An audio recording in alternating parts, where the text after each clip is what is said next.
wabarakatuh. Bismillahirrahmanirrahim. Alhamdulillahirabbil alamin wassalatu wassalamu ala asrofil anbiya wal mursalin Sayyidina Muhammadin wa ala alihi wa ashabihi ajmain, amma ba'du. Pemirsa SBC TV, pemirsa Cahaya Hati yang dirahmati Allah, alhamdulillah, puji syukur kepada Allah Subhanahu wa taala di kesempatan malam hari ini Allah memberikan nikmat iman dan Islam kepada kita, kemudian juga nikmat kesehatan dan kesempatan yang kembali mempertemukan kita dalam kajian-kajian keislaman memupuk iman dan takwa kita kepada Allah Subhanahu wa taala. Dan alhamdulillah hadir bersama Syarif malam hari ini Ustadz Dr.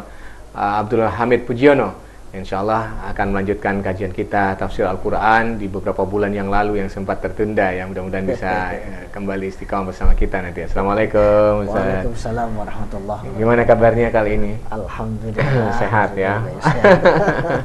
Lama tidak ketemu. Lama tidak bergabung. Iya, banyak kegiatan, bahkan ganti-ganti merek kita ini.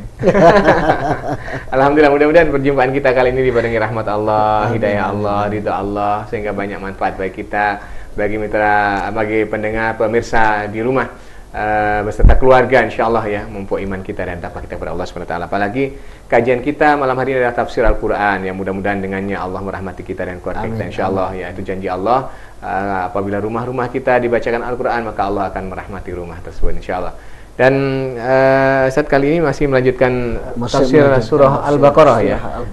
Dulu kalau nggak salah kisah-kisah Bani Israel ya. Iya, Ayat yang ke-70-an. Seperti apa kita simak dulu nanti ya kajian tafsir Al-Quran. Kemudian pemirsa yang punya persoalan, punya pertanyaan, punya masalah, khususnya masalah-masalah yang berkaitan dengan persoalan agama, silahkan nanti bisa bergabung bersama kami melalui telepon di 085104414121 atau bisa SMS di 081334042844. Baik, kita simak dulu kajian tafsir Al-Quran surah Al-Baqarah ayat 74 ya. 74. Assalamualaikum warahmatullahi wabarakatuh. Waalaikumsalam warahmatullahi wabarakatuh. Bismillah, alhamdulillah, wassalatu wassalamu ala rasulillah Sayyidina wa maulana Muhammad ibn Abdillah wa ala alihi wa sahbihi wa man walah, amma ba'du. Para pemirsa SBC TV yang dirahmati Allah, alhamdulillah kita bisa bertemu kembali dalam kesempatan yang sangat mulia, yakni kita melanjutkan kajian Islam yang pada kesempatan ini kita akan mengkaji tafsir Al-Quran, masih melanjutkan beberapa hal terkait dengan kisah Bani Israel di Al-Baqarah, yang pada kesempatan ini kita akan memulai dari surah Al-Baqarah ayat 74.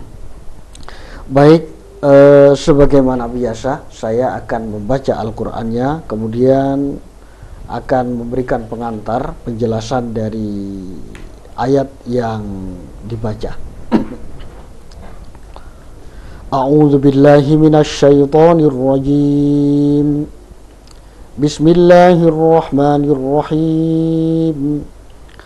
ثم قست قلوبكم من بعد ذلك فهي كالحجارة أو أشد قسوة وإن من الحجارة لما يتفجر منه الأنهار وإن منها لما يشقق فيخرج منه الماء وَإِنَّ مِنْهَا لَمَا يَهْبِطُ مِنْ خَشْيَةِ اللَّهِ وَمَا اللَّهُ بِغَافِلٍ عَمَّا تَعْمَلُونَ أَفَتَطْمَعُونَ أَنْ يُؤْمِنُوا لَكُمْ وَقَدْ كَانَ فَرِيقٌ مِّنْهُمْ يَسْمَعُونَ كَلَامَ اللَّهِ وقد كان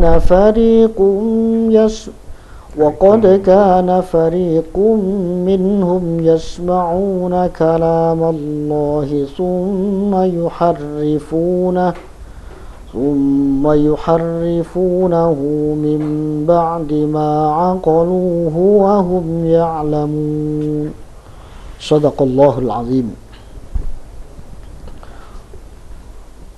Tsumma qasat qulubukum min ba'di dzalik. Kemudian hati mereka, yakni hati Yahudi Bani Israel, setelah kejadian itu padat bagaikan batu, bahkan lebih Keras. lebih padat daripada batu. Yang dimaksudkan kejadian itu sebagaimana penjelasan sebelumnya.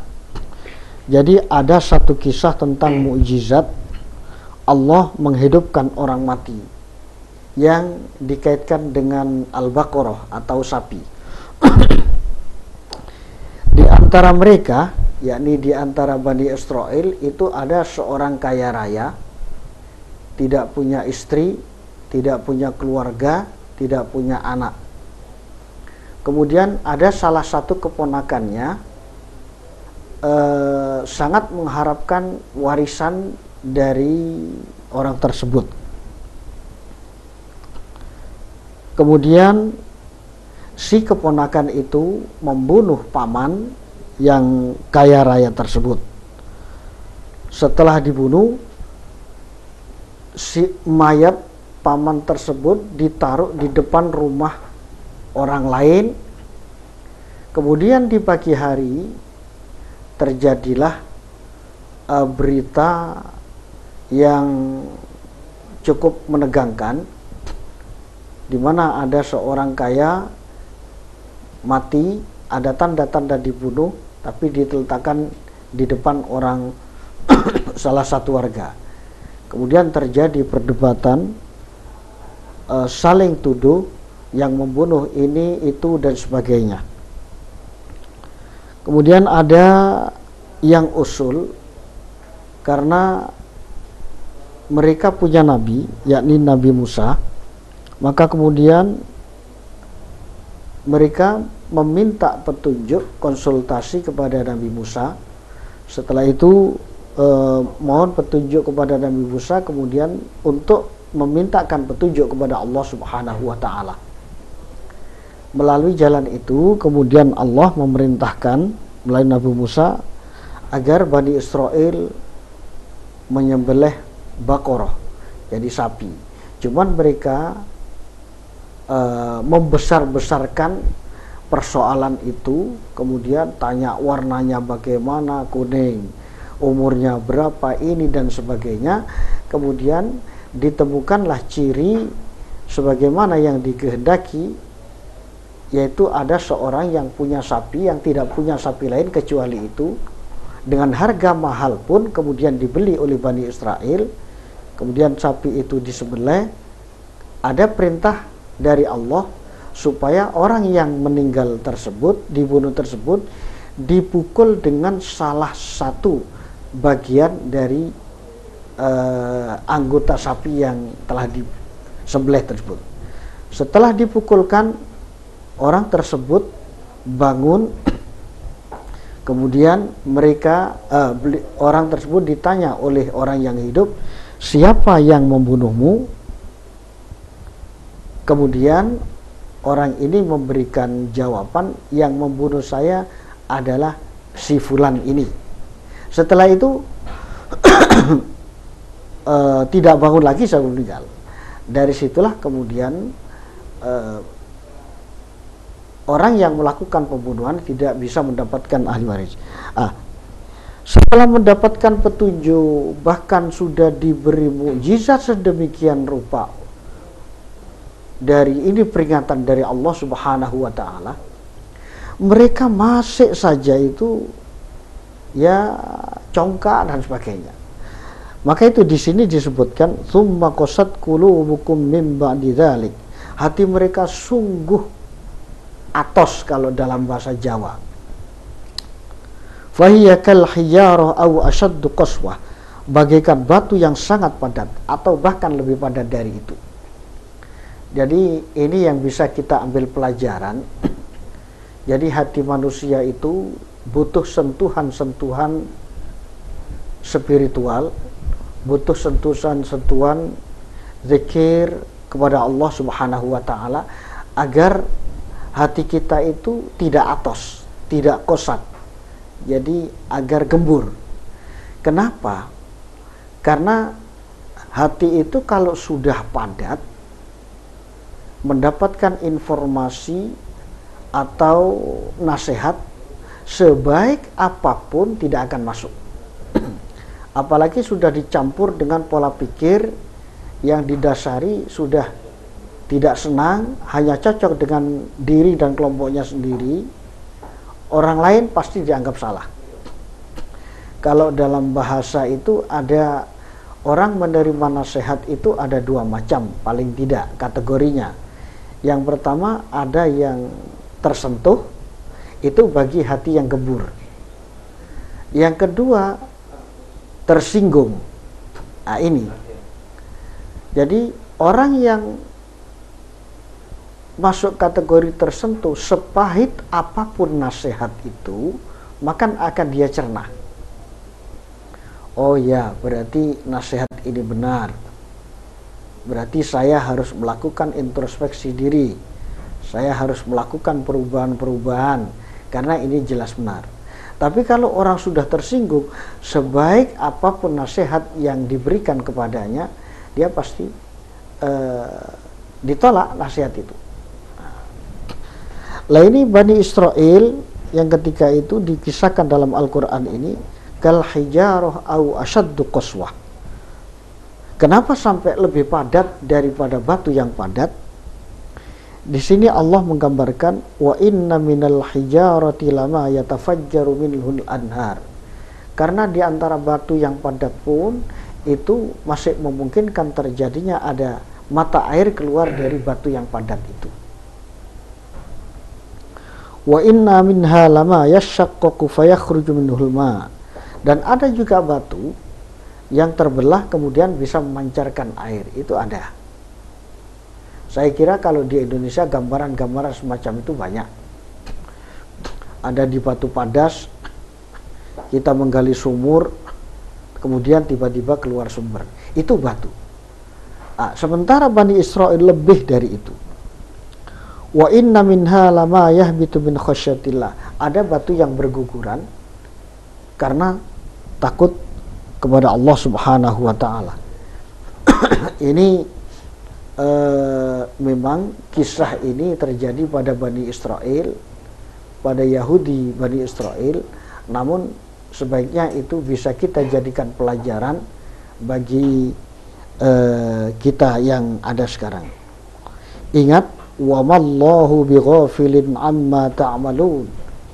Allah tidak akan pernah melalaikan apa yang telah kalian perbuat.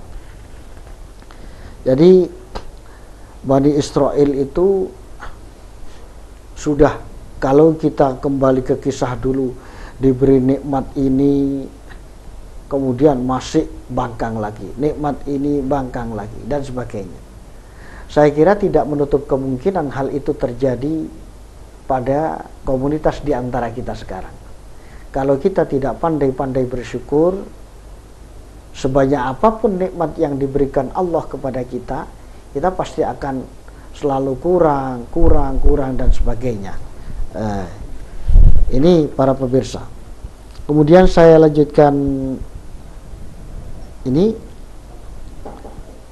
Afatatma'una ayyu'minu lakum wa qad kana fariqum minhum yasma'una kalam Allah thumma yuharrifunahu min ba'di ma aqaluhu wa hum ya'lamun. Jadi ini gambaran yang disampaikan kepada umat Muhammad setelah kalian wahai orang-orang Islam mengetahui siapa sebenarnya, bagaimana karakternya Bani Israel dari dulu bertahun-tahun sampai pada zaman Nabi. Afatatma'una ayyu'minu lakum. Apakah kalian masih berharap agar Bani Israel ini bisa percaya kepadamu? Jadi ini sebuah intonasi yang disampaikan oleh Allah bisa ditebak bahwasannya tidak akan pernah Bani Israel itu memiliki kesadaran-kesadaran. Dan seandainya secara logika mereka sadar, mereka tetap akan melakukan tindakan-tindakan yang tidak baik. Jadi ini sudah bukan mereka Bani Israel tidak tahu berbagai macam kesalahan yang mereka lakukan, tapi memang itu sengaja diperbuatnya. Jadi itu yang dilakukan oleh Bani Israel. Ada satu tindakan yang di sini dilanjutkan, wa qad kana fariqum minhum yasma'una kalam Allah thumma yuharrifunahu min ba'di ma aqalu wa hum ya'lamun. Jadi ada satu kelompok di antara mereka yang yasma'una kalam Allah, mendengar firman Allah melalui Taurat, penjelasan siapa sebenarnya Nabi Muhammad, bagaimana kebenaran itu, bagaimana kebajikan itu, mereka tahu sebenarnya. Tapi apa yang mereka lakukan? Summa yuharrifunahu min ba'di ma aqalu. Mereka justru merubah kitab Taurat itu. Nah ini pemutar balikan fakta, merubah data yang objektif menjadi sesuai selera dan sebagainya. Ini sungguh-sungguh sangat berbahaya. Dan saya kira model zaman sekarang itu juga lebih sangat mudah sekali melakukan perubahan-perubahan. Ada beberapa data, kadang-kadang kitab para ulama dengan dicetak lagi tapi dirubah isinya, dirubah redaksinya. Pada satu sisi kadang diperkuat, tapi pada sisi lain informasi itu sudah dirubah. Nah, pemutar balikan fakta ini yang justru sangat-sangat berbahaya bagi perjalanan dakwah umat Islam. Karena itu, kalau melihat seperti ini, kita juga harus waspada, kita harus hati-hati. Yang ada jaminan asli kitab itu adalah Al-Quran. Inna nahnu nazzalna dzikra wa inna lahu lahafizun. Sesungguhnya kami, kata Allah, nazzalna dzikra, telah menurunkan az-dzikra Al-Quran, wa inna lahu lahafizun, dan kami akan menjaganya. Ini Al-Quran, dan memang beberapa kali telah diupayakan oleh orang-orang yang tidak bertanggung jawab untuk pencitraan terhadap Al-Quran, pemalsuan, perubahan, tapi berkat penjagaan dari Allah Subhanahu wa Ta'ala selalu ketahuan perubahan-perubahan. Sementara jaminan terhadap kitab-kitab yang lain itu tidak ada, apalagi terhadap karya-karya ulama itu tidak ada. Jadi sangat mungkin pada saat sekarang ini kita harus sangat berhati-hati dalam membaca berbagai macam literatur. Kita tetap harus punya guru, pentingnya punya guru seperti ini. Sebab kalau tidak, kita akan disodori satu literatur dan kita tidak punya basic yang sangat kuat, akan termakan oleh informasi yang ada di literatur itu. Saya kira ini dulu sebagai pengantar tentang hal-hal yang perlu kita waspadai, mengambil hikmah, pelajaran dari kisah Bani Israel itu. Terima kasih. SBC pemirsa Cahaya Hati yang dirahmati Allah, itulah tafsir Al-Quran dari surah Al-Baqarah ayat 74, bagaimana tindakan orang-orang Bani Israel ya,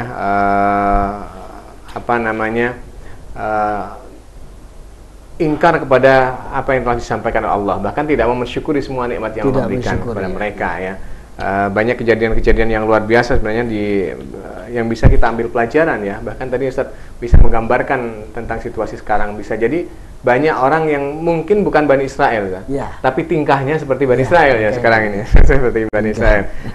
Misalnya tadi ada yang tidak mau mensyukur nikmat Allah ya. Banyak orang tidak mau mensyukur, bahkan nikmat banyak dia masih terus kurang, bahkan melakukan tindakan-tindakan yang di luar kebenaran ya, misalnya korupsi dan lain sebagainya. Ini bisa jadi karena memang mereka menjadi Bani Israel, gaya baru ya, gaya baru, orang-orang Yahudi gaya baru ya. Mudah-mudahan kajian kita tafsir Al-Quran malam hari ini ya bisa mengingatkan bagi mereka yang mungkin sudah terjangkiti oleh penyakit-penyakit hati seperti orang-orang Bani Israel yang tidak mau menerima kebenaran, bahkan kebenaran bisa diotak-atik ya, diotak-atik seperlu mereka seperti tadi ya.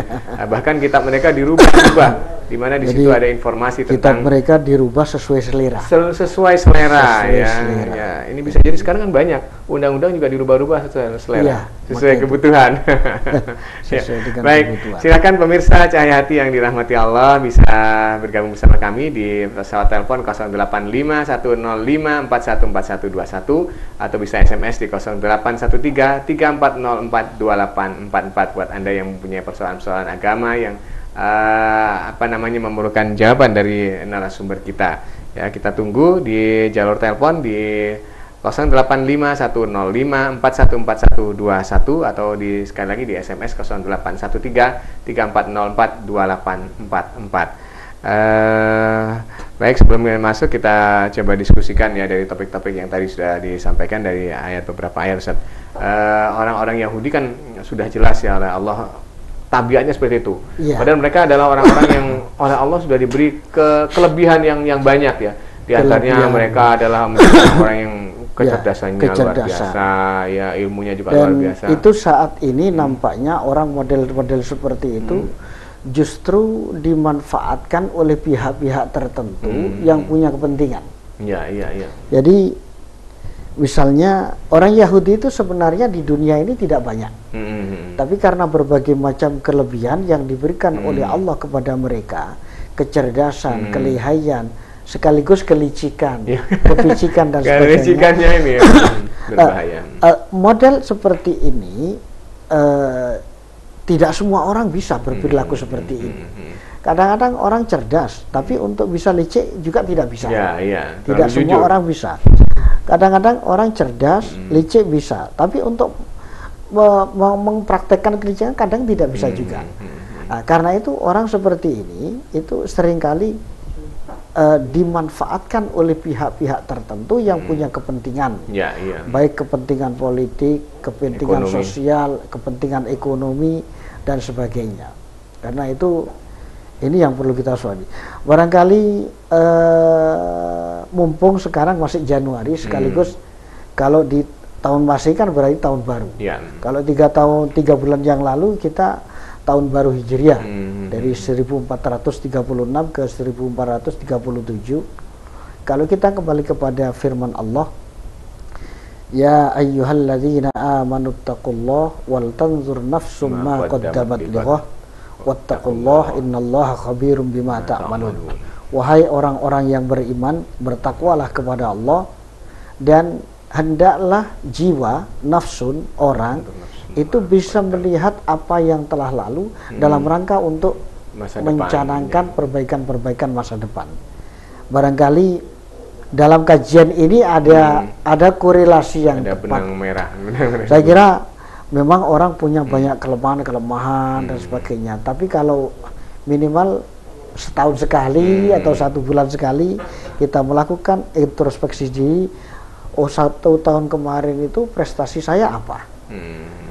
Kesalahan-kesalahan, kekhilafan dan bahkan kemungkaran yang sudah kita lakukan apa? Nah, ini dijadikan sebagai dijadikan sebagai pijakan agar ke depan kita bisa melakukan kebaikan. Toh begini, kita tidak perlu putus asa. Saya kira Nabi sendiri kan pernah mengatakan, ittaqillah haitsuma kunta, bertakwalah dimanapun Anda berada.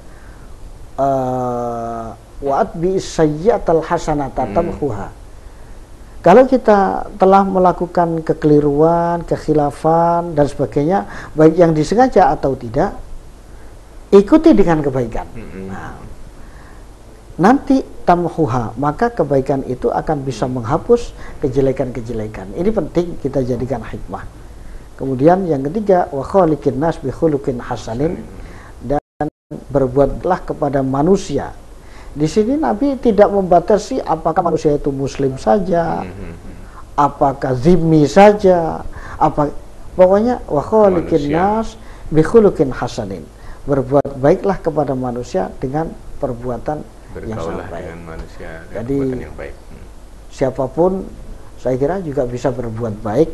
Nah, mumpung kita sedang mengkaji berbagai persoalan terkait Bani Israil ini, mari kita gugah diri kita masing-masing, karena pada dasarnya saya kira kita lebih banyak tahu tentang diri kita daripada orang lain. Daripada kita seperti lagunya Bang Roma itu, kadang-kadang kejelekan ada di dalam kita, di pelupuk mata. Sebesar di pelupuk mata pun tidak kelihatan. Gajah di pelupuk mata. Tapi ada semut sekecil semut pun di tengah lautan, seberang laut itu kelihatan.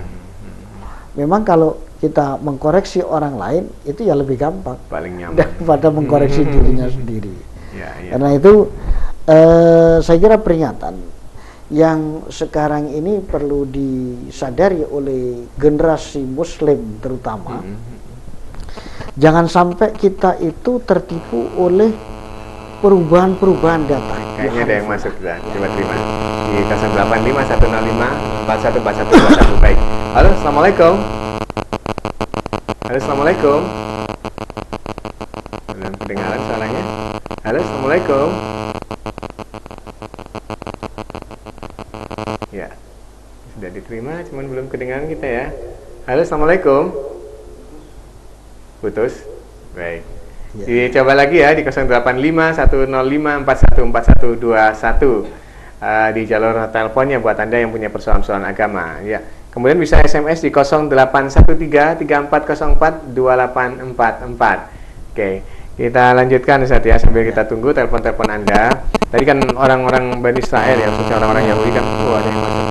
Baik, kita coba terima lagi. Halo, assalamualaikum. Halo, assalamualaikum.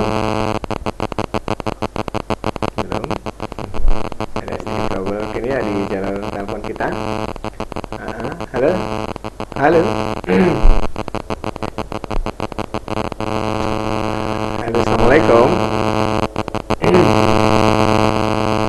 Ya, masih belum bisa. Coba di SMS dulu ya buat yang mungkin sambil kita benahi. Ya, mungkin ada trouble atau kita dari sana apa yang di sini nih. Di 085105414121 atau bisa SMS saja di 081334042844 ya. Coba kita terima SMS Anda nanti kalau yang bisa masuk. Maksudnya orang-orang Bani Israil kan menjadi orang-orang yang kufur kepada nikmat Allah ya dengan kelebihan yang banyak itu. Nah, ini juga sekarang mulai terjadi dengan kita ya.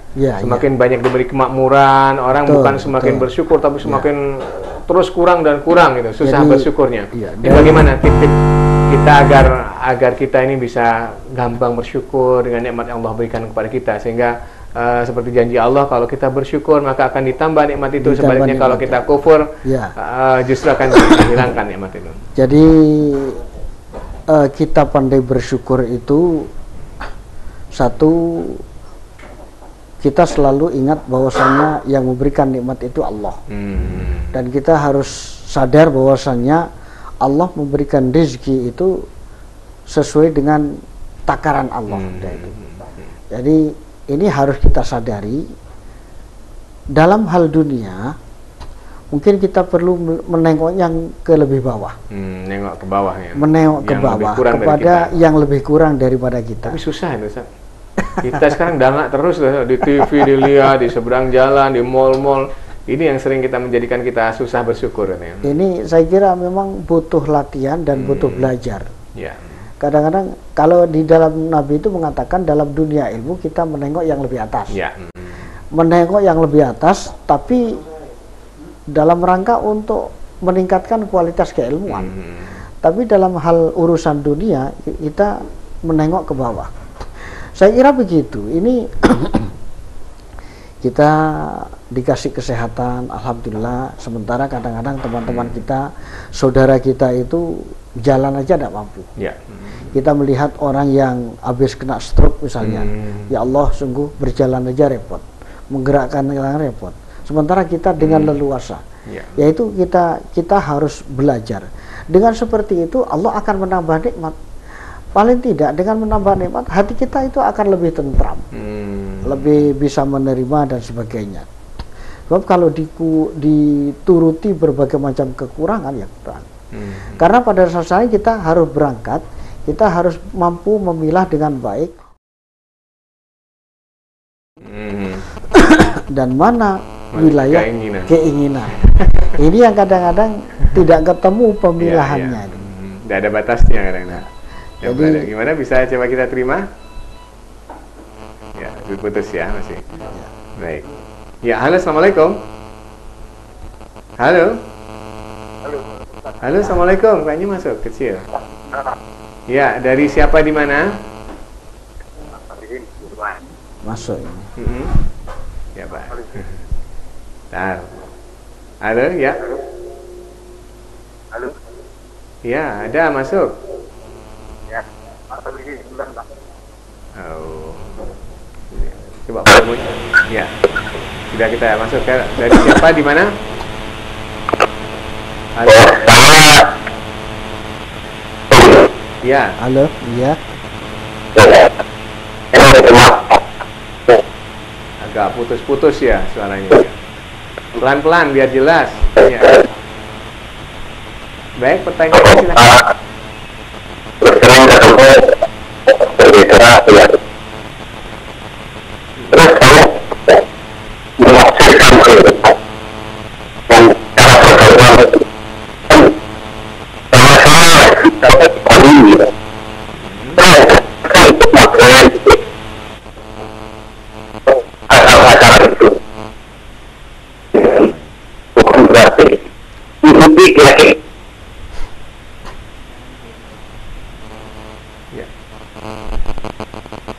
Nggak bisa ditangkap. Iya, putus-putus ya. Mohon maaf mungkin sinyalnya bisa nggak bagus atau ya mohon maaf pertanyaan. Bisa diulangi lagi. Ya, atau bisa dicoba di SMS saja ya. Nanti kalau yang kurang jelas 0813 3404 2844. Mohon maaf tadi agak putus-putus.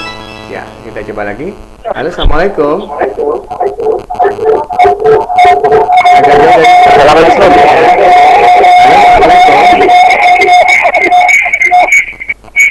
Assalamualaikum. Ustaz, ini saya sangat tertarik sekali apa yang disampaikan tadi. Ini tidak biasa ya. Sekarang ini orang sudah banyak yang cinta dunia tapi takut mati. Jadi sekarang ini uang adalah segala-galanya. Nah, ini bagaimana ini untuk memberikan motivasi kepada orang yang sedemikian rupa ini. Terima kasih, Ustaz. Terima kasih Pak. Ini bukan pertanyaan ya, tapi mungkin saran bagaimana memotivasi orang-orang yang sudah ya cinta dunia ya, bahkan kan takut mati kan seperti diramalkan Rasulullah ya, itu kan kalau salah.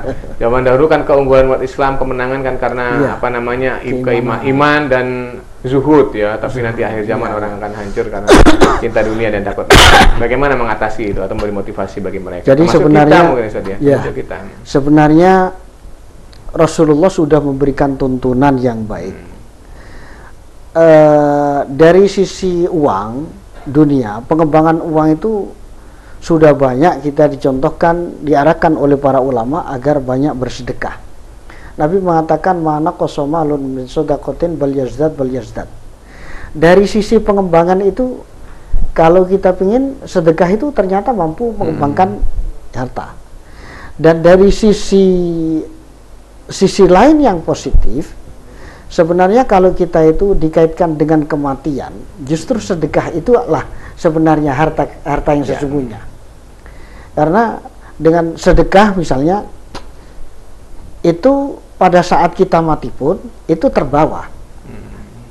Misalnya kita sedekah 1.000, 2.000, 100.000, 1 juta, itu pada saat kita menghembuskan nafas terakhir itu masih terbawa oleh kita.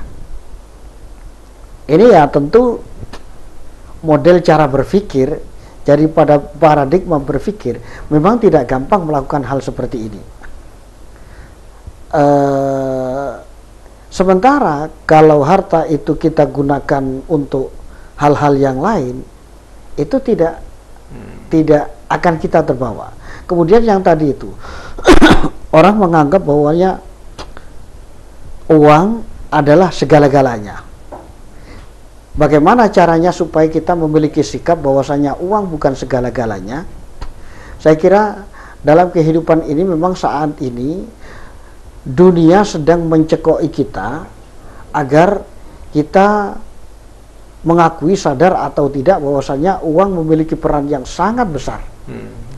Bahkan kadang-kadang kesalahan dengan uang banyak bisa selesai. Bisa. Orang yang mestinya benar dalam kasus hukum karena tidak punya uang bisa kalah oleh, karena ada istilah dulu itu, kalau orang istilah Kiai Mubalik kadang-kadang mengatakan kalau orang yang tidak punya ketika melakukan kesalahan itu bilangnya Anda dihukum salah karena kena pasal berapa, kan gitu. Tapi bagi orang yang punya banyak uang itu bisa mempengaruhi pasal ini harganya berapa, jadi ini. Nah, kalau sudah seperti itu saya kira sudah berlebihan. Tapi agar kita bisa mengakui bahwasannya uang bukan segala-galanya, mari kita lihat berbagai macam kejadian yang ada di sekitar kita. Misalnya orang sakit itu uang tidak selamanya menjadi jaminan. Orang sakit aja sudah itu. Misalnya sakit kolesterol, sakit diabetes, stroke, dan ternyata uang tidak segala-galanya.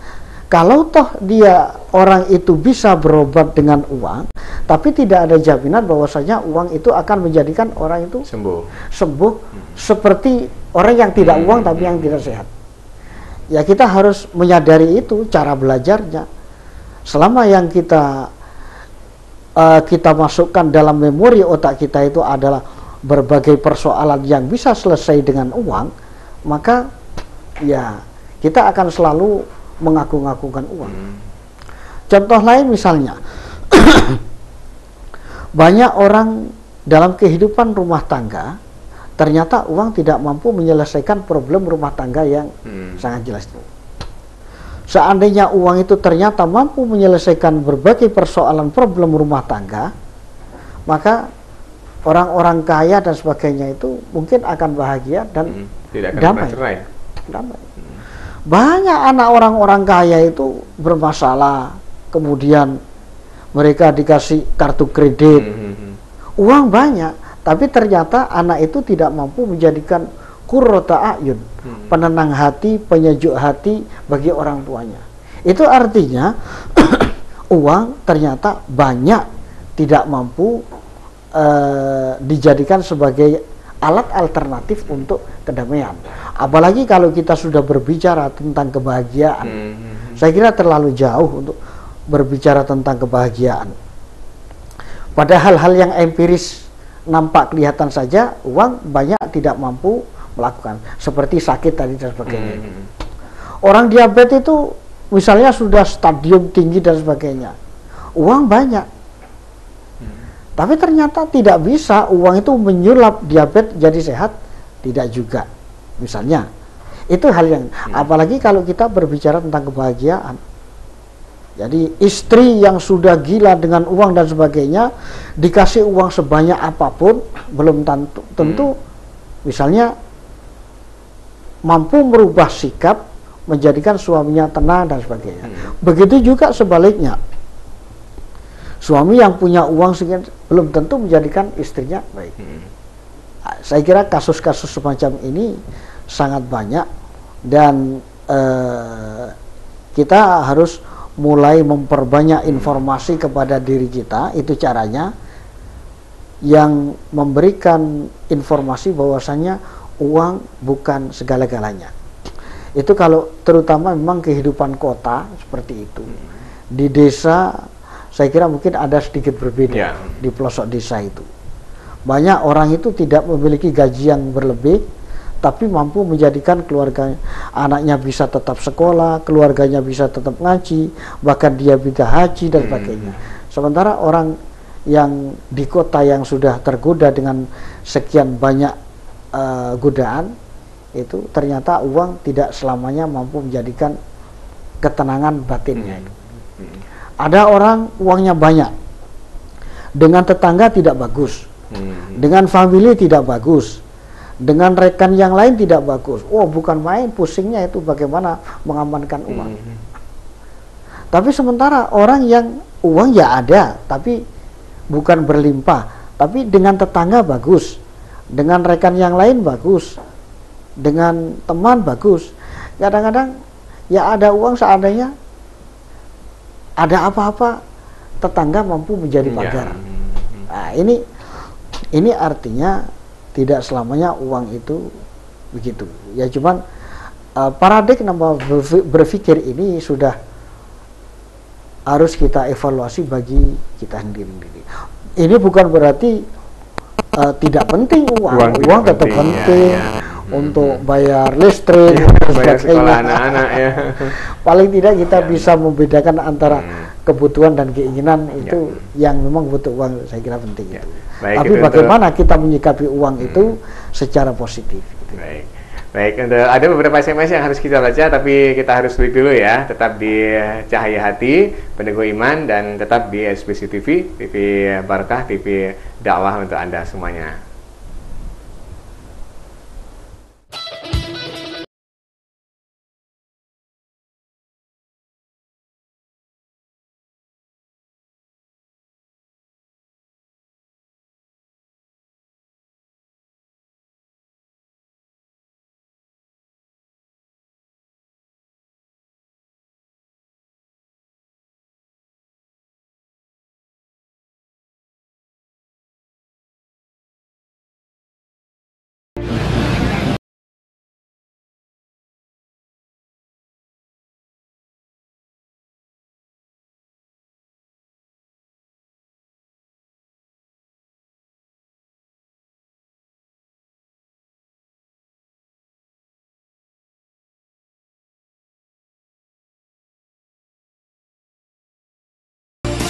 Keamanan adalah tanggung jawab kita bersama. Mari kita jadikan kota Jember kota suasana, kota yang suasana warga aman, religius, bersahabat, berwawasan intelektual, dan kreatif.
Keamanan adalah tanggung jawab kita bersama. Mari kita jadikan kota Jember kota suasana, kota yang suasana warga aman, religius, bersahabat, berwawasan intelektual, dan kreatif.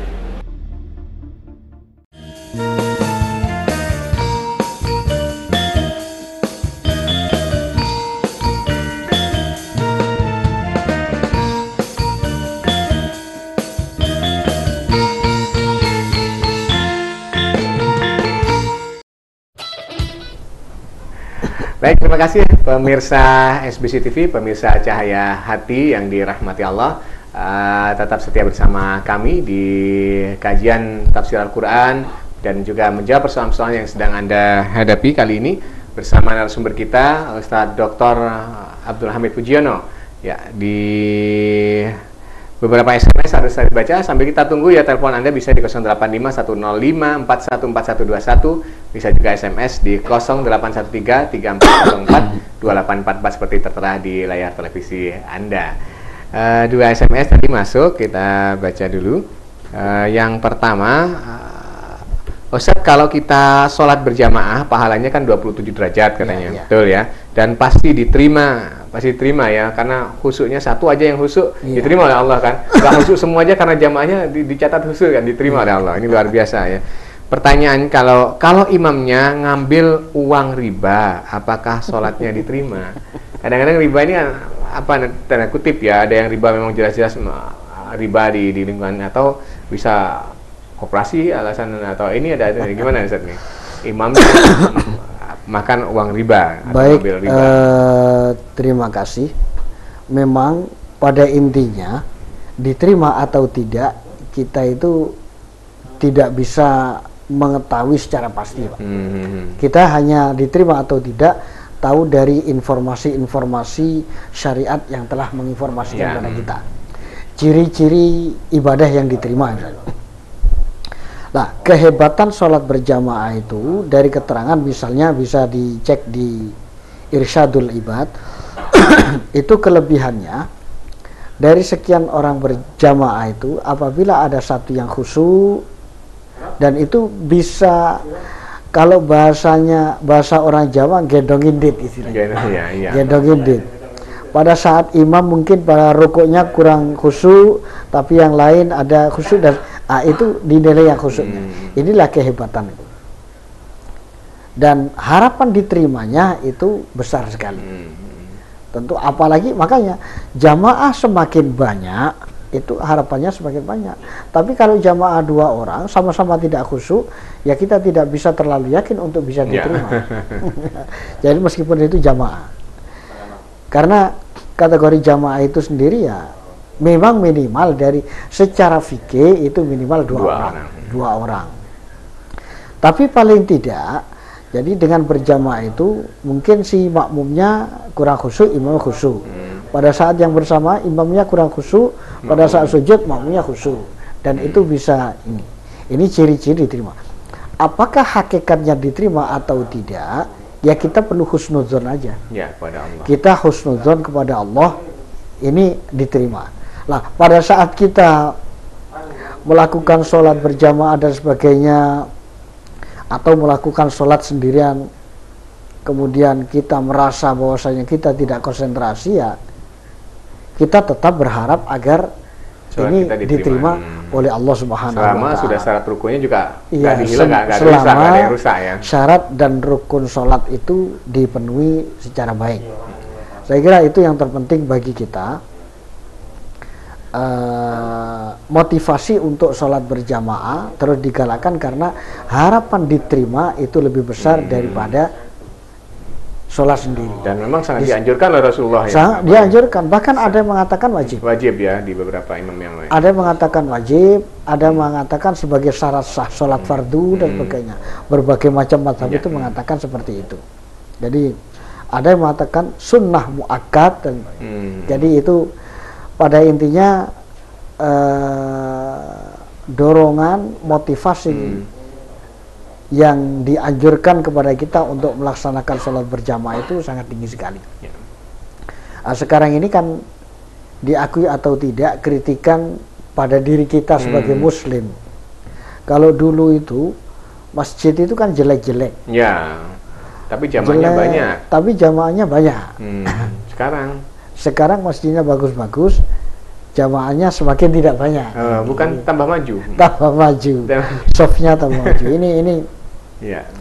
Ini ya fenomena yang perlu kita tangkap, perlu kita tangkap secara positif, yang harus kita lakukan perbaikan-perbaikan untuk diri kita, keluarga kita, dan rekan kita semua serta para jamaah kita agar termotivasi untuk melaksanakan memakmurkan sholat masjid berjamaah. dan sholat berjamaah. Dan kemudian begini, di Jawa Timur yang saya tahu itu memang bermacam-macam, saya kira sah-sah saja.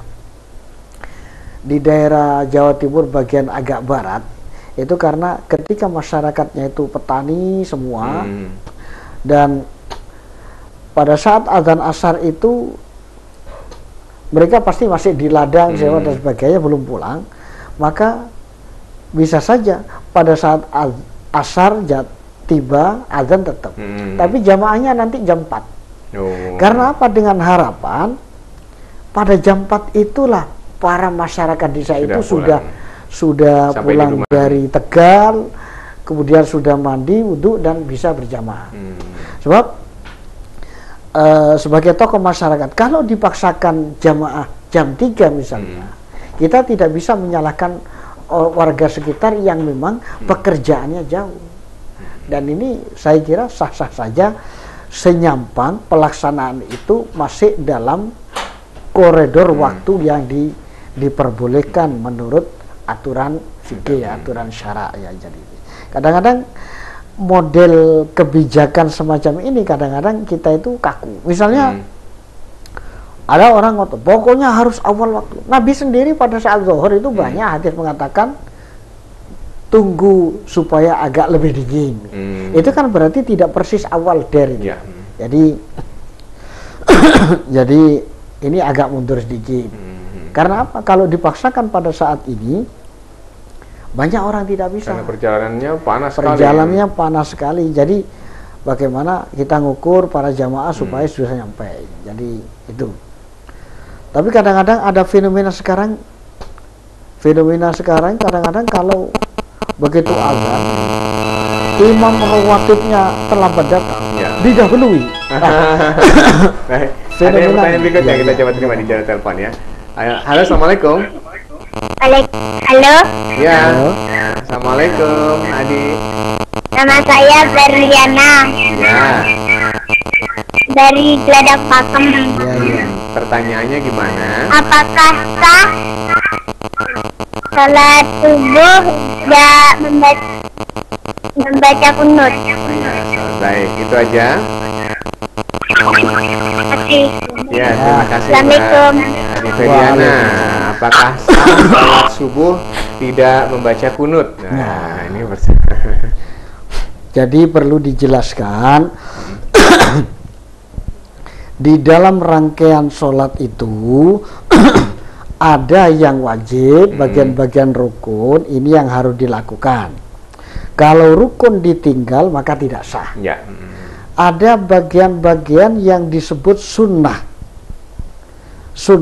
Salah satunya ada, kalau di dalam fikih itu ada sunnah abad, ada sunnat hayat. Lah, sunnah itu pengertiannya apabila dilakukan akan mendapatkan pahala dari Allah. Apabila tidak dikerjakan maka tidak sampai berdosa. Contoh sunnah, misalnya mengangkat tangan, Allahu Akbar, itu sunnah hayat. Seandainya tidak dilakukan langsung, tidak dianggap langsung Allahu Akbar, maka orang ini tidak sampai sholatnya batal. Karena bukan rukun, sunnah, tapi ya tidak mendapatkan pahala mengangkat tangan. Terus kunut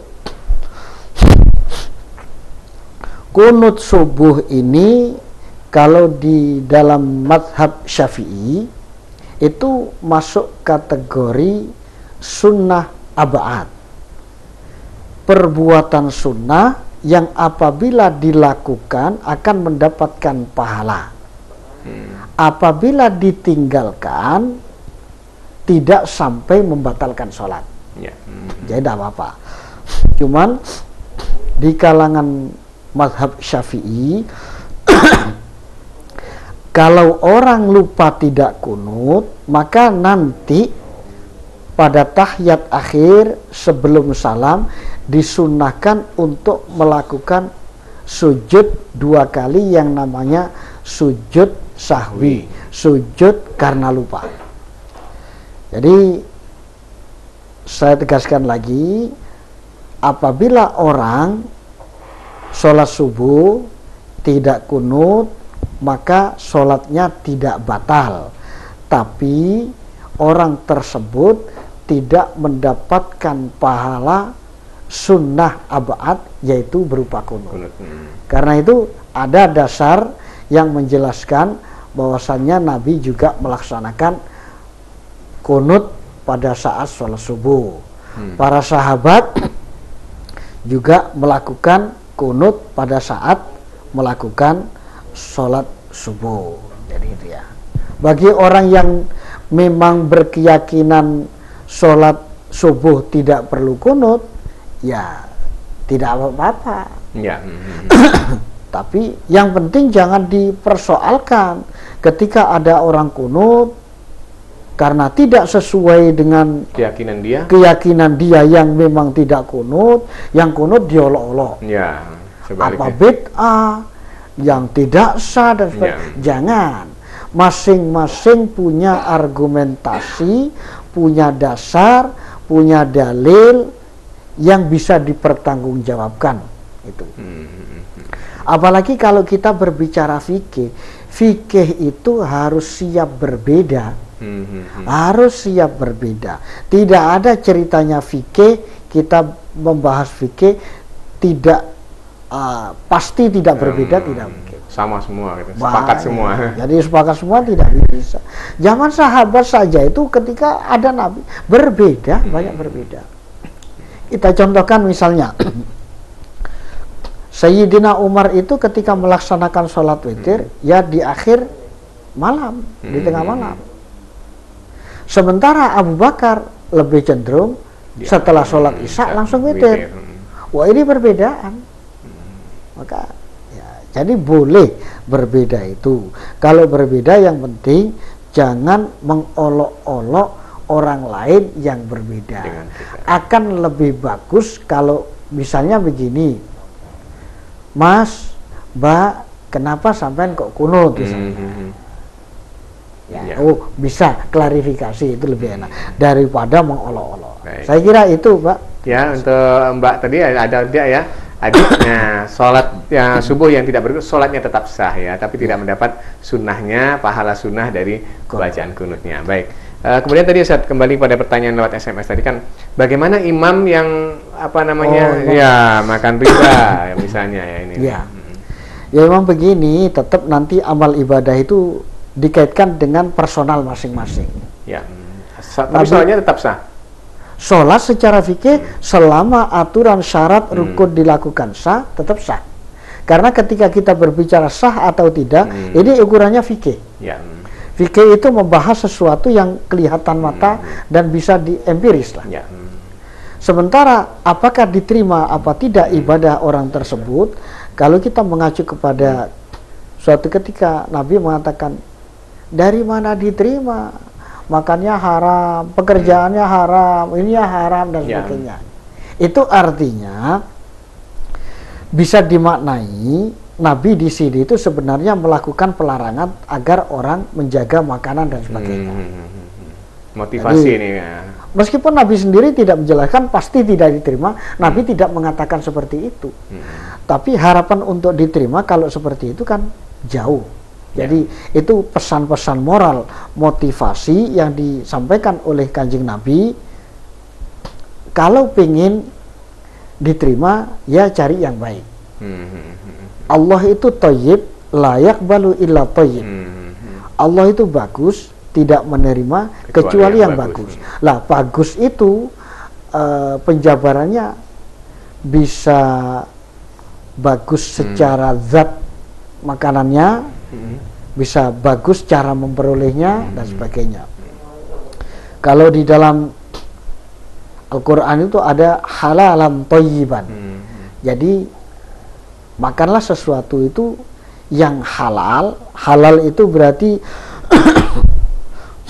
cara memperolehnya dengan cara yang halal, cara mendapatkannya. Thayyiban barangnya itu sendiri secara halal. Sebab ada juga orang yang mungkin cara mendapatkannya itu secara halal, artinya sesuai dengan misalnya jual beli, rukun jual beli sudah sah, tapi barang yang diperjualbelikan ini barang yang tidak boleh. Ada yang mengatakan thayyiban itu berkualitas, baik jadi, untuk tubuh kita. Baik untuk Ya. tubuh kita. Orang sebut jangan dikasih yang kolesterol. Iya, Ya. jadi seperti itu. Jadi kalau orang darah tinggi ya makannya yang bagaimana makanan yang tidak menyebabkan tensi itu tambah naik. Ya. Bagi yang darah rendah, cari makanan yang bisa Naik, membuat tensi tensi. naik. Ya. Dan sebagainya. Itu thayyiban luas sekali pemaknaannya. Pokoknya Ustaz, ada kan kaidah kalau nggak salah, orang yang banyak maksiat jangan dipilih menjadi imam. Kalau misalnya jelas-jelas tahu kalau dia makan riba, jangan jadikan imam. Misalnya. Bagaimana tentang hal ini? Ya, masalahnya begini. Idealnya memang imam itu dipilih yang terbaik dari berbagai hal. Ya. Kalau diurut itu ya ummukum aqra'ukum bil Qur'an. Ya, yang paling bagus bacaan Qur'annya. Kemudian urutan keduanya yang paling memahami agama. Kemudian yang waro. Waro itu yang menghindari hal-hal Yang hijrah dulu kalau masalah waktu Iya. itu. Baru yang tua. hijrah seperti itu. Jadi baru yang Lebih tua. ukuran lebih tua ini bukan nomor 1. Ya, jadi Jadi, urutan yang keempat. Sudah urutan keempat itu. Jadi ini. Baru setelah itu dipilih yang terbaik dari sisi warok dan sebagainya itu. Karena ketika seperti ini kita itu kan melihat hal-hal yang empiris, makanya tadi itu. Kadang-kadang kita tidak bisa mendeteksi secara langsung, secara jelas terkait dengan urusan moral. Ya. Sebab dalam kehidupan ini bisa jadi sesuatu yang tampaknya itu moral Islami, Ya. tapi sebenarnya tujuannya jelek bisa jadi. Ya. Nah sekarang banyak contoh-contoh seperti itu. Tidak menutup kemungkinan orang yang berteriak maling sebenarnya dia maling. Nah, ini yang harus waspadai. Karena itu ukuran itu yang bagus Qur'annya, yang fakih, yang awal hijrah, kemudian Ya. ini Kita lanjutkan nanti ya di 085 105. Halo, assalamualaikum. Halo, assalamualaikum. Waalaikumsalam. Ya, Cahaya Hati, Peneguh Iman. Baik, dari siapa di mana? Dari siapa di mana? Gimana kita ini makmum ke orang nggak tahu-tahu imamnya nggak pakai tutup. Apa kita harus masjid sahwi? Sekian, terima kasih Ustaz. Baik, ini tentang sholat. Imamnya nggak fasih. Bagaimana kalau imamnya nggak fasih? Ini kadang-kadang ini masalah Ustaz ya. Banyak imam itu kan mengangkat dirinya, karena dia pengurus, karena dirinya sudah termasuk keluarga dulu yang mendirikan masjid dan seterusnya ya. Ini mestinya sudah harus dimengerti. Jadi saya kira banyak komentar, kritikan kepada para takmir agar menentukan imam rawatib itu betul-betul dipilih. Gitu. Ya. Sebab zaman sekarang anak-anak di TPQ itu sudah banyak yang bagus. Ya. Ketika imam bacaannya tidak bagus, itu dilihat dulu, Pak. Jadi terutama satu Fatihah, karena itu menjadi rukun. Rukun. Kalau pada tingkat rukun yakni suratul Fatihah itu sudah cacat bacaannya, bukan sujud sahwi, maka makmum yang mengerti harus keluar dari jamaah itu. Mufarokoh ya, Mufarokoh, bukan hanya sujud sahwi, bukan tidak ada aturan sujud sahwinya. Kalau si makmum betul-betul memiliki kapasitas untuk menilai bahwasannya imamnya itu bacaannya cacat dan sudah berubah makna. Misalnya, mestinya dibaca iyyaka na'budu wa iyyaka nasta'in. Iyyaka na'budu wa iyyaka. Ya. Sudah jauh artinya itu. Itu jauh artinya. Yakun itu dau'un, cahaya. Cahaya. Berarti kepada cahaya kami menyembah. Wah, ini kan bisa merubah arti. Ya pokoknya yang kira-kira merubah makna dan sebagainya. Kadang-kadang ada Bismillahirrahmanirrahim, baca Bismillahirrahmanirrahim. Nah, panjangnya. panjang dan sebagainya. Haknya dibaca H banyak. Ya, Nggak bisa. Hamzah jadi hak dan sebagainya, ain jadi Hamzah dan sebagainya ini. Jadi kalau memang imam itu bacaannya tidak bagus, ya ini sudah tidak mantap ya mufarokoh dari jamaah itu. Masalahnya kadang Terus? imam nggak tahu diri. Ini Ini yang yang masalah, dia nggak bisa ngukur dirinya sebenarnya pantas jadi imam atau enggak, pokoknya naik aja gitu. sebenarnya jadi Kadang imam. kita juga Ustaz, suka menyuruh orang menjadi imam, padahal dia nggak pantas. Mari, karena Kadang-kadang dihormati menurut gini. kita.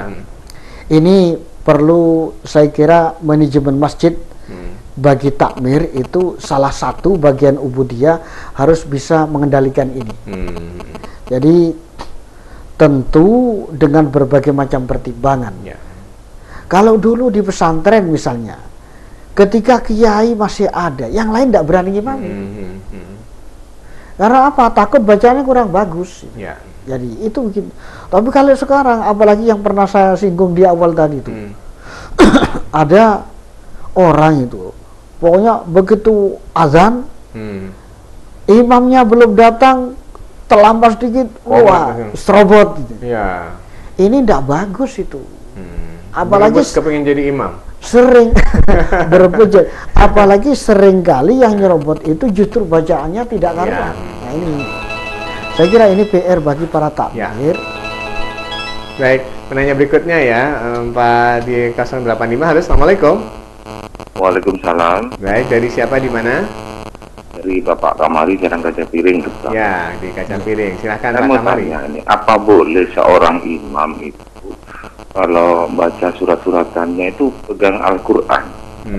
Apa? Ya, baca surat-suratnya, surat pendeknya. Ya. Setelah Fatihah kan Itu pegang Al-Quran. Al-Quran. Ya, baik. Itu aja. Ya. Ya. Ya, terima kasih. Wassalamualaikum warahmatullahi wabarakatuh. Assalamualaikum warahmatullahi wabarakatuh. Jadi imam atau kita sholat sambil memegang Al-Quran. Ya. Misalnya Al-Quran kecil waktu itu dibaca. Boleh nggak? Senyampang itu tidak mengganggu gerakan sholat, boleh. Ya. Asalkan bisa ya. Boleh saja misalnya sejak awal sudah dipersiapkan Ya. supaya gampang apa lembaran. Terlihat. Karena kepingin baca surat yang panjang, Yasin misalnya baca, boleh saja. Asalkan pada saat buka dan sebagainya ini Tidak berlebihan gerakannya. tidak berlebihan dalam gerakan, dan itu menurut ukuran fikih tidak sampai membatalkan sholat. Jadi boleh saja itu. Atau ada biasanya di masjid itu ada Saya kira kalau di tempat masjid besar yang di depan. di masjid-masjid untuk imam saya kira bagus itu. Jadi ada Quran besar Di ini. depannya ya disiapkan. Jadi rakaat pertama di sebelah sini sudah dibaca, rakaat kedua sebelah sini. Kemudian setelah salam misalnya kalau atau pada saat awal dibuka pilih itu. Saya kira baik. Ya. Itu untuk menghindari gerakan. Jadi pada intinya imam sambil ngimami sambil baca Quran itu boleh. Jadi boleh. Cuman yang harus diwaspadai jangan sampai pada saat mau baca masih nyariin ayatnya. Surat Al-Baqarah itu gerakan-gerakan tangan seperti ini bisa membatalkan ya, sholat. Baik. Itu untuk Pak Bapak tadi yang di Kaca Piring ya. Ya. Kembali saya tentang menjadi imam tadi ya. Dan memang saya bilang banyak orang mengerti dirinya jadi imam. Bahkan idealnya bagi masjid kan memang dipilih ya. Atau memang melakukan pelatihan-pelatihan untuk ini yang jarang dilakukan. Pelatihan untuk kadang-kadang bapak-bapak kan semuanya jadi imam ya. Saya kira memang ideal kalau semuanya bisa membaca Al-Quran sehingga semuanya bisa ngimami. Ya. Idealnya jadi kan seperti itu. Begini, mohon maaf ini kritikan bagi kita semua dalam rangka perbaikan ya. Kadang-kadang kalau ada pelatihan, rumongso bisa. Itu kadang-kadang tidak datang. Malu. Nah ini Malu sebenarnya katanya. kalau kita itu pengen baik sebenarnya. Atau begini mungkin yang bijak ya. Pelatih itu jangan didatangkan dari daerah sendiri. Iya, iya. Datangkan aja dari daerah yang jauh, Tidak kenal orang kan? yang sudah memiliki kapasitas untuk melakukan koreksi, tasheh, itu gitu. Jadi saya kira bagian dari ketakmiran ini punya tugas bagian itu juga. Di dalam takmir itu ada bagian kebersihan, sarana prasarana, bagian ubudiyah, bagian kajian dan sebagainya. Bagian ubudiyah itu harus melakukan hal seperti ini. Ya. Dan kalau memang diingatkan, jadi diingatkan Mungkin si imam yang mungkin telah kadang-kadang lengah, lupa sebagainya, harus mau. Makanya orang tadi itu saya katakan ya, orang diingatkan itu ada yang tersentuh, ada yang tersinggung. Kalau tersentuh, gak enak apapun, sepahit apapun akan oh iya berarti saya perlu melakukan perbaikan. Bahkan kadang-kadang begini, ada seorang imam mungkin sudah lama tidak baca Quran, itu surat yang dibaca itu suka lupa-lupa. Bukan lupa, hampir dipastikan setiap orang ini membaca surat ini mesti keliru. Ada huruf yang kelirunya masih mestinya di situ ya. Latarawunna dibaca latarofunna. Itu saking lamanya gak buka Quran. Nah, karena itu untuk memastikan saya kira imam siapapun orangnya itu masih namanya orang pasti ada. Jadi lihat lagi, jadi cek lagi, oh ini bacaan ini. Jadi ini itu harus baik. Saya pernah menjadi jamaah, tapi bacaan Fatihahnya katakan standar ya, cukup ya. Tapi setiap kali dia membaca surat-surat pendeknya, panjang pendeknya mesti salah. Dalam hati ini kurang sek gitu ya, jadi makmumnya. Tapi kita nggak bisa menghindari karena di situ adalah salah satu masjid yang biasa kita pakai. Kita mungkin datangnya juga sudah sholat mulai, kadang-kadang nggak bisa. Ini gimana saat seperti ini? Jadi ini tuh memang repot ketika seperti itu.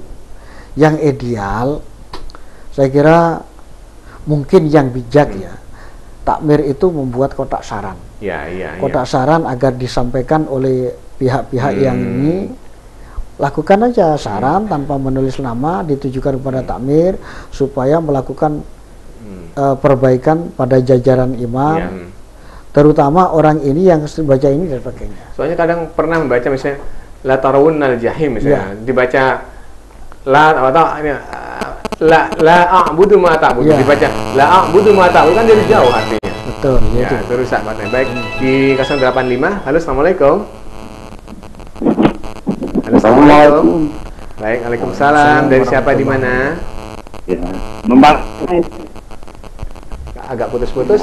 Masalah bab apa itu?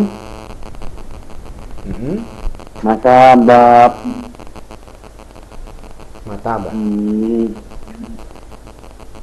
bab zakat mal. Oh, bab zakat mal. Baik, silakan. Ya, minta dijelaskan tentang zakat mal, Pak. Ya. Kan itu bidangnya kan lain, zakat mal sama zakat fitrah. Oh iya. Ya, yang minta dijelaskan zakat malnya Pak. Ya. Begitu aja, makasih. Ya. Baik, terima kasih. Mungkin ini kalau terlalu detail kita susah ya. Tapi mungkin zakat mal itu dimaksud seperti apa mungkin? Khususnya mungkin zakat profesi yang banyak orang tanyakan. Jadi zakat itu bisa dibelah dua, zakat fitrah itu menzakati diri. Menzakati diri kita itu. Yang dilaksanakan pada bulan Ramadan, akhir Ramadan, dan masuk Syawal itu ya. Kemudian yang kedua ada zakat mal, karena dalam konsep ekonomi Islam, jadi di dalam harta kekayaan kita itu ada hakul lisa'il wal mahrum, ada hak bagi orang-orang lain yang berhak. Zakat mal itu adalah zakat harta. Di situ babnya banyak, Pak. Misalnya ada orang dagang, dimulai pada 1 Januari 2016. Cuman kalau fikih ngitungnya pakai tahun komariah ya. Saya contohkan yang samsi aja, tahun ini biar gampang. 1 Januari 2016. Nanti perputaran dagang ini mendekati mau masuk 1 Januari 2017 harus dihitung semua. Ini persyaratannya haul istilahnya, mencapai 1 tahun baru dikeluarkan zakatnya. Ada lagi asalkan zakat itu sudah memenuhi standar, namanya nisab. Standar yang digunakan itu untuk zakat mal yang banyak itu emas 94 gram. Ya dihitung aja harganya berapa, 94 gram untuk harga sekarang. Ini ada telepon lagi, Pak. Ya. Nah, sekarang selesaikan dulu aja. Jadi itu misalnya taruhlah 50 juta. Ya. Lah, harta dagang nanti pada saat tanggal 1 Januari 2017 dihitung mulai dari sisa labanya, Stok-stoknya. barang dagangan yang ada dihitung semua. Kalau mencapai 50 juta, misalnya standarnya 50 juta, maka wajib dizakati. Zakatnya berapa? 2,5%. 2,5%. 2,5%. Itu dihitung kalkulator Ya. bisa. Jadi kalau ya berarti kalau 50 juta 2,5%-nya hanya 1 juta sekian. Ya itu. Jadi, ya itu cara zakat mal, Pak. Ya. Zakat mal itu macam-macam. Zakat Kalau pertanian. ada peternakan, kalau sapi 40, begitu 40 Nisab, 1 tahun dizakati 1. Kalau kambing 100 ya. Oh, nisab. sapi 30. Ya. Kalau kambing 40. Ya itu. Dan seterusnya ya. Dan mungkin seterusnya. Nanti bisa dipelajari lebih lengkapnya kalau Iya. baik. Penanya Jadi, berikutnya ya. silakan di 085 105 414121. Halo, Assalamualaikum. Waalaikumsalam warahmatullahi. Dari siapa di mana? Dari Sugiono Kaca Piring, Pak. Ya, baik, Mas Sugiono di Kaca Piring. Ingin tanya tentang imam. Apa? Imam. Istilahnya kalau batal wudhu, otomatis kan tidak sah sholatnya. Ya, iya. Nah, atas bagaimana itu, Pak Ustadz? Kalau imam Tolong batal penjelasannya. Baik. Assalamualaikum warahmatullahi wabarakatuh. Waalaikumsalam warahmatullahi wabarakatuh. Jangan-jangan disembunyikan karena malu. Diselesaikan sholatnya gimana? Kalau imamnya batal wudhunya. Jadi kalau pada saat ngimami sang imam itu batal, ya harus keluar dari barisan supaya digantikan oleh orang yang di belakangnya. Karena itu diharapkan sebenarnya yang di belakangnya itu orang yang bagus wajahnya, bisa Ranking menggantikan. kedua ya? Ranking kedua yang pantas menjadi yang imam. pantas jadi imam. Langsung aja itu nanti maju. Cuman cara majunya itu jadi langkah diperbaiki 1, Pelan-pelan. 2 dan sebagainya. Lah imamnya juga harus sadar diri, menunjukkan bahwasannya dirinya batal. Langsung keluar. Kalau ya keluar, cuman kadang-kadang masjid kita itu tidak memungkinkan untuk Ada itu. jalan keluar. Nggak ada jalan keluar. Mestinya begini, jadi jarak antara tempat sujud di depannya itu mestinya idealnya masih ada Jalur untuk keluar. jalur untuk keluar jalan. Itu pada semua barisan, idealnya begitu. Lah, kalau imamnya itu sudah tahu batal masih diteruskan, yang dosa imamnya. Ya. Yang dosa imamnya, makmumnya tidak tahu apakah imamnya batal apa tidak. Nah, ini. Baik. Jadi kalau batal, imam ya harus secara gentle Ya. batal, Dan kemudian keluar berwudu, kemudian ini Digantikan ada yang oleh- menggantikan. Baik, di 085 penanya berikutnya. Halo, assalamualaikum. Halo, assalamualaikum. Waalaikumsalam. Ya, dengan siapa di mana? Bapak Fikri Ya, di Keban. Ya, agak kenceng sedikit. Assalamualaikum Ustaz. Waalaikumsalam warahmatullahi wabarakatuh. Ini tolong dijelaskan Ustaz ya. Mungkin ini hadis. Bunyinya rubba tali lil Qur'ani wal Qur'ani yal'anu. Apa itu? Apa? Banyak sekali orang yang membaca Al-Quran, Dan tetapi Al-Quran malah melaknatnya. Ya. Oh, Coba tolong dijelaskan. Ya, baik. Terima kasih. Ya, jadi Assalamualaikum warahmatullahi wabarakatuh. Waalaikumsalam warahmatullahi wabarakatuh. Ada Itu- orang membaca Al-Quran tapi Al-Quran mengutuknya. Iya. Penjelasannya gimana? rubba qari'in lil Qur'an wal Qur'an yal'anu. Banyak orang membaca Quran tapi Quran melaknatnya, yaitu banyak sekali penjelasannya. Misalnya Al-Quran mengatakan fastabiqul khairat, yang dibaca fastabiqul khairat, tapi dia Melakukan banyak maksiat. melakukan banyak maksiat. Itu Quran justru akan melaknat. Jadi membaca Al-Quran tapi dia melakukan apa Iya. yang dilarang di dalam Al-Quran. Jadi Al-Quran menyuruh ke utara, Dia ke selatan. dia malah ke selatan. Dan gitu. Itu banyak orang membaca Al-Quran tapi justru Al-Quran melaknatnya itu. Jadi itu terkait dengan perbuatan orang yang membaca Al-Quran. Mestinya orang membaca Al-Quran itu di samping bagus bacaannya, setelah itu perlu ditingkatkan bagaimana maknanya, mengamalkannya. Nah, untuk bisa mengamalkan kan perlu tahu isinya. Nah, baca Quran terus tapi menipunya tambah kencang. Ya, ini kan wal Quran yal'anu, Quran akan melaknatnya, bisa dimaknai seperti itu. Baik. Di penanya berikutnya saya jelas ya maksudnya. 085. Halo, assalamualaikum. Waalaikumsalam. Assalamualaikum. Waalaikumsalam. Dari siapa, di mana? Mas Saiful Bega Besar. Baik, silakan Pak Saiful. Ini saya mau tanya, biasanya kita kalau sholat pakai kunut. Suatu saat saya mengikuti jamaah di masjid yang nggak pakai kunut. Terus gimana ya hukumnya? Saya tuh kok ragu-ragu setelah itu setelah sholat. Iya. Terima kasih, mohon maaf. Baik. Assalamualaikum. Waalaikumsalam. Mungkin tadi sudah dijelaskan, bisa dijelaskan pendek aja karena waktu ini. Baik, terima kasih. Jadi Bapak, kunut itu sendiri kan juga ada perbedaan pendapat. Jadi kalau Bapak sudah biasa kunut, supaya mantep mestinya sholatnya di masjid yang kunut. Ya, tapi kebetulan karena nggak tahu. Nah, kebetulan kalau kalian tidak tahu ternyata itu tidak kunut, ya tidak apa-apa. Tetap sah sholatnya. Tetap sah sholatnya, tetap sah sholatnya. Jadi secara fikih sholat Bapak itu tetap sah. Ya, persoalan hati mungkin karena tidak sesuai dengan kebiasaan, mungkin tidak mantep.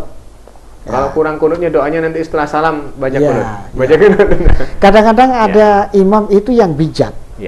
Karena melihat jamaahnya itu tidak macam-macam, jadi ada sedikit ditambah berdirinya untuk memberikan kesempatan kepada para makmum untuk bisa kunut sendiri. Jadi sami'allahu liman hamidah, tidak langsung turun. Berikan kesempatan, senyampang itu tidak mengganggu keabsahan sholat. Nah, ini ada makmum yang kunut. Makmum yang kunut apa menjadi tidak berbeda dengan imam? Katanya nggak boleh berbeda dengan imam. Tidak, seperti tidak. Yang penting jangan ngangkat tangan doanya ya. Melaksanakan sunnah masalahnya. Ya, mungkin doa aja, baca aja, tapi nggak usah angkat tangan supaya tidak berbeda dengan imam ya. Jadi menambah kesunahan. Bisa jadi misalnya pada saat misalnya sama dengan seperti ini, pada saat imam sami'allahu liman hamidah, imamnya tidak angkat tangan, kemudian makmum ngangkat tangan, itu juga tidak dikatakan berbeda dengan imam. Jadi boleh. Itu kadang seperti itu. Karena tapi jarang sekali. Jarang sekali. Tapi yang jelas Bapak itu tetap sholatnya tetap sah. Ya, baik. Satu SMS yang bisa saya baca di antara beberapa SMS ya karena waktu juga. Ada beberapa SMS yang harus dibaca sebenarnya ini, tapi nggak sempat dibaca karena memang teleponnya banyak yang masuk tadi ya. Saya baca SMS yang datang lebih dulu. Tadi ada gimana caranya amalan apa yang menghilangkan sakit hati, menenangkan hati dan kekuatan hati. Terima kasih. Mungkin agak pendek ya waktu ini. Satu yang penting istighfar. Istighfar itu memang secara lisan, tapi kan ya ada subhanallah, astagfirullah, tapi itu dihayati. Apa isinya istighfar? Ala bidzikrillah tatmainul qulub. Jadi ala bidzikrillah tatmainul qulub, supaya tidak gampang sakit hati. Pada saat mau sakit hati itu kita istighfar. Oh, jadi dengan istighfar itu kita akan sadar, oh jangan sakit hati. Karena sakit hati pada orang lain itu justru akan mengganggu kita. Yang rugi kita sendiri, orang lain ketawa-ketawa. Maka itu sakit hati pada orang lain yang disakit hati itu kadang-kadang tidak merasa, sementara diri kita tidak bisa tidur. Itu perbanyaklah, salah satunya dengan cara istighfar. Jadi bagaimana barangkali ini bisa dikaitkan dengan ini. Ada ayat wa ma kana Allahu liyu'adzibahum wa anta fihim wa ma kana Allahu mu'adzibahum wa hum yastaghfirun. Allah tidak akan menyiksa terhadap satu komunitas kaum kalau dirimu Muhammad ada di tengah mereka. Itu yang pertama. Makanya tidak heran kalau orang dulu itu supaya selamat sing akeh selawate. Itu salah satu menghadirkan Nabi ya, meskipun untuk membuat wa anta fihim, menghadirkan Nabi tidak cukup dengan itu saja. Jadi perilaku Nabi, sejarah Nabi, sunnah Nabi dan sebagainya. Terus yang kedua, wa maka Allahu mu'adzibahum wa hum yastaghfirun. Allah tidak melakukan penyiksaan terhadap satu kaum kalau mereka mau istighfar. Salah satunya, kita mau sakit hati itu kan penyiksaan bagi diri kita. Supaya tidak seperti itu, perbanyak istighfar. Tapi tentu istighfar itu kan astagfirullahaladzim, ya Allah, aku mohon ampun, mohon maaf, nyuwun ngapura dumateng panjenengan. Nah, ini kan bagian dari berarti kita harus mohon maafnya lebih dulu. Jadi supaya tidak sampai. Nggak salah ada Mbak dikiran jual tombo ati lima warna nih. Ya, mungkin bisa dipraktekkan ya. Bisa tombo ati lima warna itu. Baik, membatasi perjumpaan kita mungkin Ustaz ya. Terima kasih banyak ya. Bisa mungkin di kesimpulan kemudian ditutup dari perjumpaan. Baik, terima kasih. Jadi dari pembicaraan yang dapat kita kesimpulkan, Bani Israel adalah diberikan oleh Allah sebagai contoh yang bisa kita petik.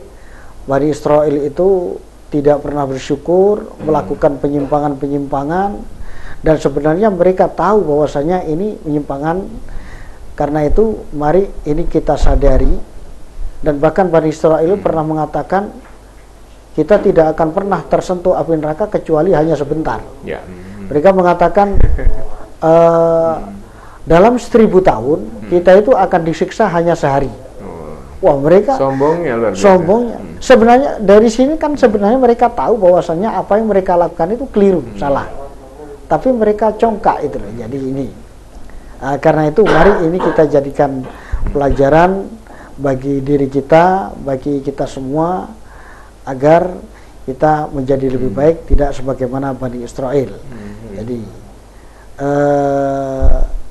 sehingga kita mudah bersyukur kepada Allah, kita bisa melaksanakan apa yang diperintahkan oleh Allah, dan kita bisa menjauhi larang-larang Allah. Saya kira itu yang bisa kami sebutkan. Ditutup dengan doa. Marilah kita berdoa kepada Allah, mudah-mudahan Allah selalu memberikan rahmat dan maunah bagi kita. Bismillahirrahmanirrahim. Alhamdulillahirabbil alamin. Allahumma shalli wa sallim ala sayyidina Muhammad. Allahumma ighfir lana dhunubana wa kaffir anna sayyi'atina wa taghfir ismin. Allahumma ighfir lana wa liwalidina warhamhum kama rabbawna shighara. Allahumma anfa'na bima 'allamtana wa 'allimna ma yanfa'una wa zidna 'ilman nafi'a. Allahumma inna nas'aluka 'ilman nafi'a wa rizqan wasi'a wa shifaa'an min kulli dain wa saqamin bi rahmatika ya arhamar rahimin. Allahumma 'inna 'ala dzikrika wa syukrika wa husni ibadatik. Rabbana atina fid dunya hasanah wa fil akhirati hasanah wa qina adzabannar. Wa sallallahu ala sayyidina Muhammad walhamdulillahirabbil alamin.